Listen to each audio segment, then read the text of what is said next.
Olá, meu amigo, minha amiga ligados aqui no canal do Gol, muito bom dia. Estamos chegando nessa terça-feira, dia 17 de junho, para falar de mercado, para falar de notícia, para trazer informação para você.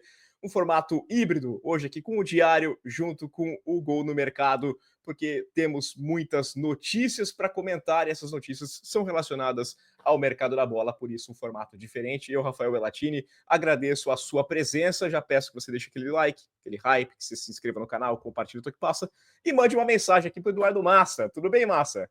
Tudo bom? Olá a todos. Foi movimentado estranhamente ali, essa segunda no mercado de treinadores, né, no mercado de treinadores. E ainda tem a novela Neymar que nós vamos passar aí, e que Ixi. sempre vive É, sendo tema, né, é tema praticamente diário. Se a gente quiser, a gente põe novela Neymar todo dia aqui, né. é bom, né? Porque Neymar dá engajamento, né? Por isso que eu não quero. A gente não quer cair nessa história de ficar criando engajamento falso, né? Então a gente pede o seu engajamento, mas de uma forma mais honesta, destacando também que o Mundial de Clubes não foi esquecido, né? Nós vamos falar de Mundial de Clubes. Hoje vai ter uma live especialíssima a partir das 3 da tarde no horário de Brasília. Estarei junto com o Dudu Monsanto comandando o barco aqui, uma edição especial do Gol nas Américas, para a gente falar dos brasileiros, falar do Boca também, que jogou ontem, né? No Mundial de Clubes, estarei junto também com o Carlos Ramos, né? Então vai ser um programa especialíssimo, conto com a audiência de vocês. Clica no sininho aqui, né? Se inscrever no canal, clica no sininho para ser notificado assim que for sair um vídeo novo. Daqui a pouquinho já sai lá também para você ativar a notificação. Mas é assim, acabou o jogo do Fluminense contra o Borussia Dortmund, a gente entra no ar com o nosso especial ao vivo de E O Gol nas vai Américas. ser muito bom, porque vamos ter as estreias dos brasileiros, né, para já, ninguém perdeu. Vamos ver o Fluminense e o Borussia hoje, que vai ser um jogo. Acho que É o isso. a estreia Vai, mais complicada dos brasileiros é a do Fluminense. Então, vamos ver se conseguem manter esse nível, não ganha, não perde contra europeu. vai ter muita discussão do jogou de igual É. para igual, a gente vai falar bastante Os sobre últimos isso. 5 jogos foram 4 empates e uma derrota, né, a derrota do Fluminense para o Manchester City. Não dava muito para fazer muito melhor também, né. Aquele City ainda mais absurdo de todos. Deixa eu colocar aqui a nossa capa do site, destacando a vocês que, ó, lá Mundial, tem todas as informações, vitória do Chelsea, ritmo de treino do Chelsea, o Flamengo também fez sua parte, o Boca Juniors empatou com o Benfica. A gente vai falar mais de Mundial de Clubes, mas o destaque aqui é mercado da bola, a abinha do mercado da bola, você vai lá, clica, como eu disse, ó, tem lá o Neymar, daqui a pouquinho a gente fala, porque o que eu quero destacar, o que a gente quer chamar, principalmente aqui para começar, é falar de Zubeldia, né? Que ontem à tarde saiu a informação de que ele tinha sido um comum acordo, entrou ali uma relação, rompeu o contrato com a equipe do São Paulo. O São Paulo agradeceu por tudo, né? 85 partidas e deu. Tinha entregue o cargo para a diretoria. Eu gosto bastante quando o cara entrega o cargo, né? Como se fosse dele o cargo, mas entregou o cargo após a derrota para o Vasco da Gama. E um primeiro momento refutaram essa hipótese, falaram que não iam demiti-lo, depois entenderam que a pausa para o Mundial era uma boa para contratar alguém e acertar as coisas para ir adiante. Vamos falar primeiro desse trabalho que se encerra do Zubeldia. Qual que é a sua opinião, Massa? Eu acho que foi um trabalho mediano. Eu acho que basicamente a passagem do Zubeldia foi de altos e baixos, muita gente que defendia o Zubeldia, muita gente que atacava o Zubeldia. Por quê? Porque você tem argumentos para as 2 coisas, né. Foi uma passagem que o São Paulo não mostrou grande futebol. Se esperava muito do São Paulo em 2025. Por quê? Porque tiveram ali teve a chegada principalmente do Oscar, porque com o Lucas Moura dá ali um meio-campo ofensivo que é de um patamar superior para o Brasil atual, mas que a gente sabe que são jogadores que já não estão no auge da sua carreira. O Lucas ainda cumpre, mas não é aquele Lucas tão explosivo do passado. O Oscar passou muito tempo num futebol diferente, com uma realidade diferente, também não fica mais novo, né? Essa que é a realidade. E a verdade é que o Zubeldia em 2025 teve que lidar com muitas lesões também. Então, eu acho que é isso. Eu acho que eu não vou falar mal do Zubeldia, mas eu também tenho muita coisa boa para falar não, sabe. Acho que é isso, é um trabalho mediano. O São Paulo apostou na continuidade e queria ver a evolução, e não teve essa evolução, né. E por mais que a gente critique, muitas vezes o trabalho do Fernando Diniz, por exemplo, você vê coisas diferentes acontecendo, você vê quando o Diniz entra no Vasco, tem uma melhora, até porque É. não tinha também como ser pior do que o que estava lá, vamos lá, né. Então a questão do Zubeldia para mim é um trabalho mediano, quem vem para o lugar? Quem vem? O Crespo. É isso que se É, é, fala. é isso que a gente vai colocar aqui até, É. vou colocar aqui na tela aqui a notícia, porque essa é a informação, né, retorno do Crespo, e até essa curiosidade, né, Massa, esse aqui é o pior começo de brasileiro do São Paulo desde 2021, com o Zubeldia, e 2021 era justamente o começo de brasileiro com o Crespo, então vai trocar por aquele que fez um trabalho pior, teoricamente. Então, pra quê, né? Essa que é a questão. Pra mim o Zubeldia faz o trabalho mediano. Tem alguém melhor pra colocar? Ok, esse é um bom momento realmente pra troca, é um momento que tem uma pausa, tem um intervalo, tem como você treinar, é um momento atípico no meio da temporada. Eu confio que o Crespo vai fazer muito melhor?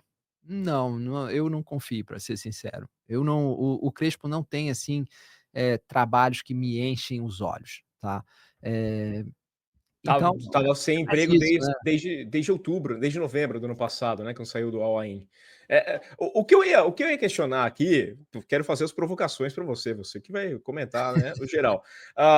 Eu não gosto muito da história do tipo assim: "Vamos manter o Zubeldia, porque ele está fazendo um trabalho bom o suficiente, porque não tem as peças". Se for ficar esperando o Oscar, o Lucas, aí vai falar que não tem o Caleri, porque aí também perdeu o Ferreirinha, mas o campeonato não para, não dá para parar o Brasileirão para esperar esses caras voltarem, até porque o Lucas volta e depois se machuca de novo, o Oscar a mesma coisa, né? Tem que trabalhar com o que tem. Não adianta. E eu não vi a evolução até nesse grupo. Então, Não tem grande evolução, é um trabalho medíocre, é um trabalho é, mediano, essa que é a questão. A única diferença entre a continuidade e a não continuidade é conhecer o elenco. Talvez o Zubeldia já conheça melhor as opções que tem, por exemplo, o Ferreirinha teve um crescimento grande com sim. ele. Né, então nós temos que dar um destaque, ele soube usar o Ferreirinha de uma forma diferente, porque o Caleri também, mesmo quando está em campo, não tem dado, assim, tanto retorno, né, vamos lá. Então ele já começa a entender o que que ele pode fazer para ter um time competitivo.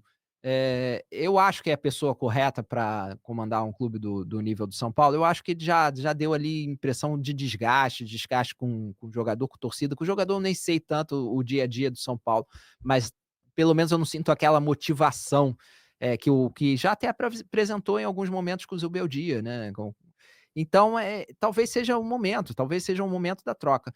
Novamente, o problema para mim é que tem que ser pragmático nesses momentos, né. Você vai trocar, tem que trocar para melhor. Pra trocar no meio da temporada, com um técnico que não vai conhecer tão bem o elenco, que não vai ter essas soluções, a curto prazo, e um técnico que, não me diz muito também, e que Não é também um já grande teve treinador, né? o Crespo não é assim um técnico. Qual foi o grande feito do Crespo no São Paulo? Foi ganhar o Paulista, né, foi com o É, Crespo. isso, e é um custo muito grave, né, porque o São Paulo, forçou até a barra demais, desgastou todos os jogadores, por isso que o começo do brasileiro foi ruim, porque o São Paulo levou o Campeonato Paulista como se fosse o título do mundo, né, ganhou aquele para tirar, tudo bem, tinha Também aquela precisava, fila, né, era precisava. importante, tinha a fila do São Paulo, era relevante ganhar naquele momento, mas teve um custo bastante caro, então ganhou, num campeonato ainda que é até engraçado, teve uma entrevista do Crespo para a ESPN, falando que ele queria voltar para o São Paulo, que ele queria muito ver também o Morumbi cheio, né? Porque ele comandou na época da pandemia e era sem torcida. Então ele queria ver torcida no estádio. Uma coisa é certa, o torcedor do São Paulo gosta do Crespo no geral. Sim. Então isso é um fator positivo aí nessa mudança. Vamos ver, né, vamos ver. Eu não tô, assim, tão confiante que o Crespo vá fazer coisas muito diferentes do Zubeldia. O que eu acho que pode mudar é o São Paulo ter força máxima, se o Oscar, estiver em boas condições e o Lucas também estiver em boas condições, a gente sabe que o patamar do São Paulo sobe. né. Então tem também a questão do Caleri, eu acho que o São Paulo tem um bom time e podia render mais com o Zubeldia, então eu acho normal, uma demissão e cá entre nós, a impressão que eu tenho é que o Zubeldia também já É, é. entrega o cargo no sentido de: "Não faça um esforço para ficar também não, eu já dei o que tinha que dar aqui dentro". É, a pressão é grande também. O Zubeldia que sai com uma marca muito relevante aqui, batendo recorde, né, 14 jogos de invencibilidade na Copa Libertadores, foram 8 vitórias e 6 empates do Zubeldia no comando do São Paulo na Copa Libertadores, uma marca interessante, o São Paulo com tanta história na Libertadores, ele que consegue esse feito aqui. Aliás, essa edição aqui, o São Paulo venceu todos os jogos fora de casa também, é um feito inédito, tá? Então, temos, por detalhes, essa chegada do Crespo, fica ligado no gol.com.br, porque qualquer momento que sair a notícia ali, a confirmação, a gente chega e traz a notícia para essa. Tem outra questão também aqui, tá? Que envolve essa volta do Crespo. O São Paulo deve para o Crespo. O São Paulo foi acionado pelo Crespo, né? E aí faz aquele movimento que eu acho que é sensacional nos times, né? Para abater essa dívida, contrata o jogador. Para aumentar a dívida, né? E a informação que tem é que seria um contrato até 2026, que eu acho que final de 2026, um contrato muito longo com alguém que você não tem essa certeza. Pode vir aí mais uma Muita multa. convicção, né, É, é muita convicção, é muita convicção. Isso eu acho estranho e é complicado, porque a gente sabe que depois vem multas e multas, isso. né, e depois paga-se multas e multas, que é o outro problema de mudar sempre de técnico, né. Às É, vezes você com essas multas todas podia estar reforçando o teu elenco, pagando dívida, fazendo várias outras coisas, mas essa prática era uma prática muito comum, principalmente ali na década de 90. eh, Devia para o jogador, aí contratava o jogador, para colocar no salário dele, e aí no fim não o pagava o jogador às salário vezes novo, não pagava emprestava para isso. pagar os salários. Lembro de jogadores, esses jogadores de top de linha, assim, muitas vezes eles chegavam no clube e pagavam o salário daqueles que recebiam Na, menos, né. na E minha aí a época dívida de. crescia, então você vê Romário, Renato Gaúcho, Edmundo, jogadores que têm dívidas eternas aí com o clube pagando eternamente, é quase uma pensão vitalícia. Na minha época de repórter em Campinas, eu lembro um caso do Guarani, que eu fui acompanhar um leilão do CT do Guarani, porque contratou um jogador, eu não lembro, acho que era um argentino, não vou lembrar o nome dele agora. Ele chegou a jogar acho que uns 15 minutos e aí não era utilizado, pediu, estava de salário atrasado, queria sair. O presidente falou assim: vai atrás, busca seus direitos. Bom, passados alguns anos, um jogador que jogou 15 minutos, estava fazendo leilão no CT para pegar a dívida que, sei lá, seria de 100 mil reais, estava em milhões já. Então era uma coisa absurda, né? O futebol brasileiro tinha essas coisas maravilhosas. Agora, se o São Paulo muda de treinadora, nós temos o Fortaleza mantendo aqui, garantindo, né? Tá prestigiado, vamos usar esse termo aqui, o Voivoda, momento ruim, o Fortaleza com o Campeonato Brasileiro também começando muito mal, entrando na zona de rebaixamento, mas tá deixando de fora essa história de que ele ia cair. Então o Voivoda E segue, pelo menos por enquanto, no Fortaleza. e se eu acho que o Crespo é aquela convicção que não é muito séria, né, aquele contrato longo, provavelmente para convencer o treinador a chegar no clube, mas a diretoria, na primeira dificuldade, vai acabar, mandando o Crespo embora e pagando a multa, com o Vojvoda eu já acho que é diferente. O Vojvoda já passou por momentos muito, muito, muito, muito, muito difíceis no Fortaleza, esteve na lanterna por um turno inteiro com o Fortaleza, é bom lembrar, e depois fez um segundo turno histórico com o Fortaleza. Então acho que a diretoria tem convicção que o Vojvoda é o melhor para o Fortaleza. Eu tenho essa convicção? Talvez não tanto, apesar de ser óbvio achar que o trabalho do Vojvoda é espetacular no Fortaleza. Por quê? Porque eu sinto que dessa vez tem algo muito estranho ali acontecendo no Fortaleza e eu sinto que o Vojvoda começa a perder o controle. Quando ele estava ali na lanterna do Brasileirão, eu sentia muito a questão que todo mundo já antecipava, que o Fortaleza não tem força para, se dividir em várias É, frentes, né. E esse ano acontece isso também, mas eu acho que acontece num nível, pior do que aconteceu até quando estava na lanterna do Brasileirão, porque eu sinto que ele não tem tanto controle do grupo, não acho que é só a questão, de estar dividindo, não ter um elenco tão forte para conseguir encarar tudo, né.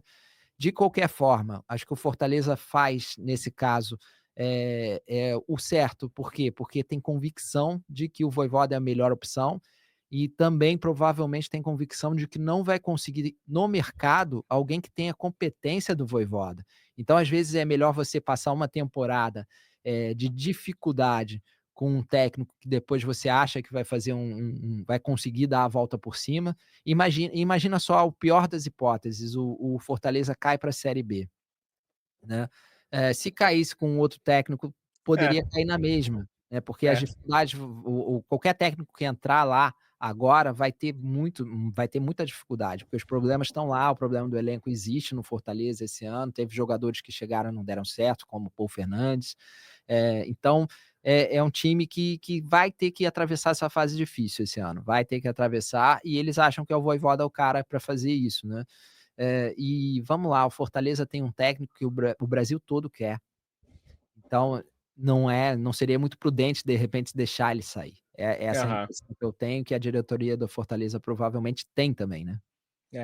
A minha sensação é essa também, mas a gente olha aqui o Vojvoda nos últimos tempos, né?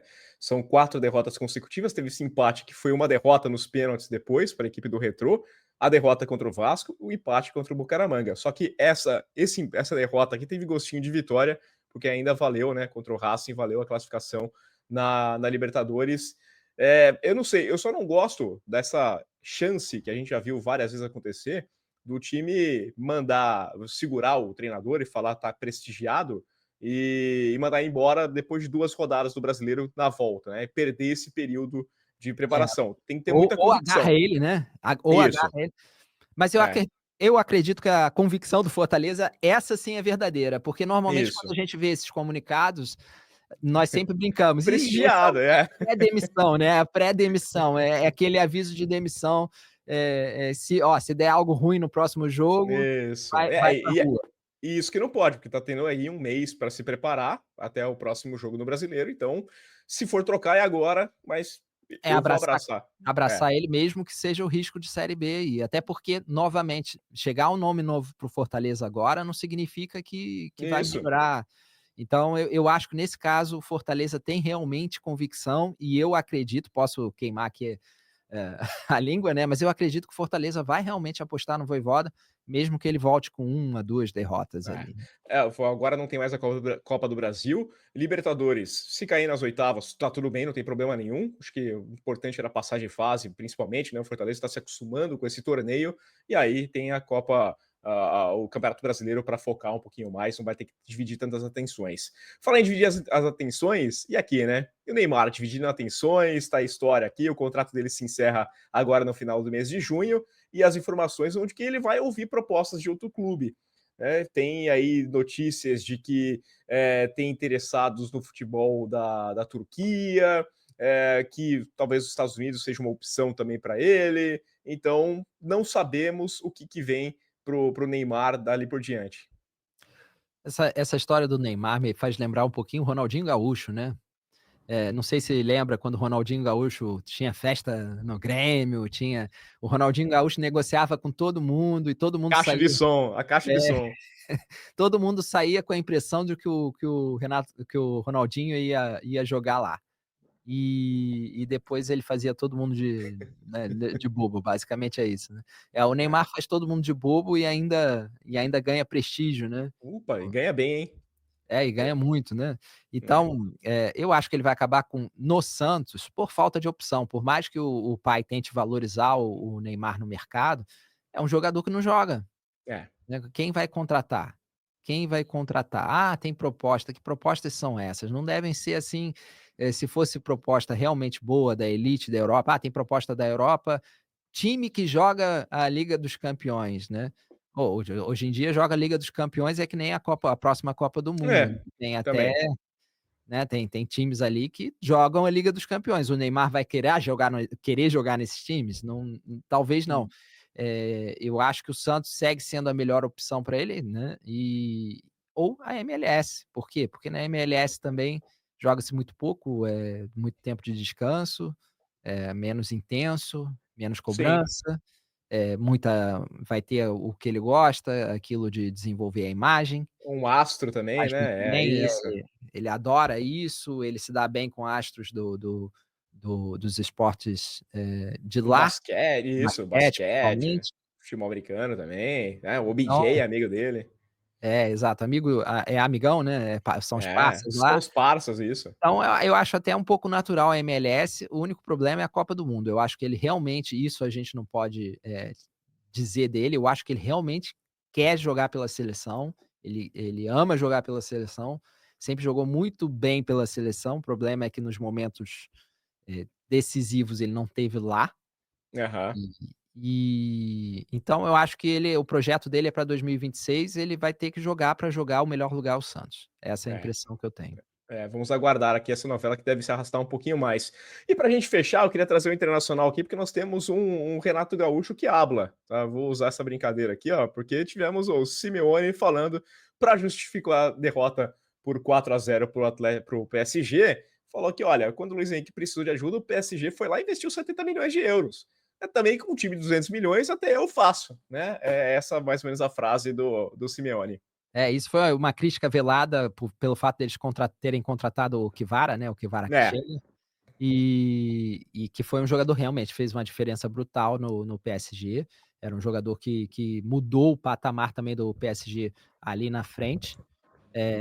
Então eu acho que o Simeone está certo nisso, o PSG quando precisou investiu, só acho que ele é um pobre coitado, né, ele está no Atlético de Madrid que também investe pesado, né, investe pesadíssimo, sempre que reclama eu vejo muito isso na Premier League também, as reclamações, é sempre assim quando você vai ver a folha salarial, o Manchester United é um caso, também investe milhões todos os anos e não consegue nada. Então eu acho que já passou do tempo do Diego Simeone fazer esse discurso meio coitadista, né, isso. porque ele está lá há muito tempo e ele recebeu muito dinheiro, inclusive é É. um dos técnicos mais bem pagos do mundo, né, E sim. e tomou uma lavada histórica ali do PSG. Então, o salário dele é muito alto, ele já investiu bastante, investiu errado, né, o João Félix, essas coisas, alguns investimentos que o time fez que não fazia sentido. Quem paga para ter o João Félix não pode falar que está investindo, né, É, é, tá é, jogando dinheiro fora, tá jogando dinheiro fora. é Viu o exatamente isso Sorloth? aí. O Sorloth, eu não sei, eu não lembro quanto eles pagaram pelo Sorloth. Viu o gol que ele perdeu contra o Sim, PSG? nossa senhora, não tem cabimento, né, ali é aquele, pra quem é mais das antigas, a escala David ali bateu 9,8 fácil, fácil, Pô, né, uma coitado do coisa. David, Isso aqui coitado do entrega David. a escala David era muito boa também, tá. Massa, é isso.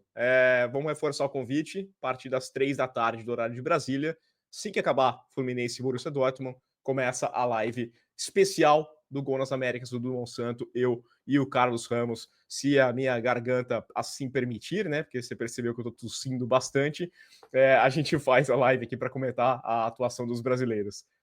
Um abraço. Vamos lá, pessoal. Deixa o like, deixa o hype, se inscreva no canal. Clica no sininho para ser notificado assim que for começar o vídeo novo, começar a nossa live. E até a próxima. Valeu, aquele abraço.